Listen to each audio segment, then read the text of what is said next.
Hey, it's those Utah sisters, and in this video, we are explaining the game Slapjack. Slapjack is one of my students' favorite games to play in our class, and it's also a very fun one for me to watch because it just is so funny. But it's a really good way to get in some practice and just mix it up and bring in a lot of engagement. So, things you need prior to starting is a set of questions with similar answers on PowerPoint, or you can have it like on a paper that you're just going to read off. So, like an example of this in my class, I teach math and I do characteristics of graphs. So, like the questions would be a picture of a graph, and I would give them information, and they would have to identify which part of the graph that is, such as domain, range, interval of increase, interval of decrease, vertex, those types of things. And then you need a set of 10 to 5 answer cards. You're going to want to right click on this, click open link in a new tab. It's going to bring you here. This is a read only version, so you are going to need to download this to your computer right over here. Then once you download it, it looks like this and you can type this. And again, you want about 10 to 15 probably answers or cards per person. So you'll want to make one. This has 8 on it. You'll need probably like 2 of these for each person.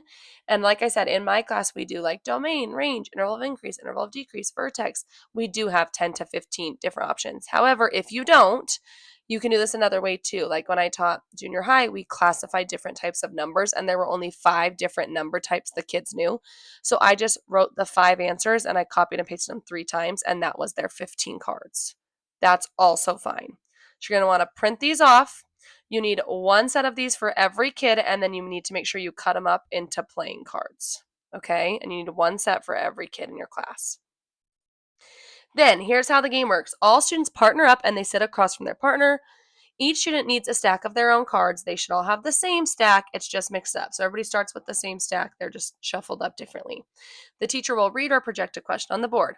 Give students enough time to think about the answer, and then you say go.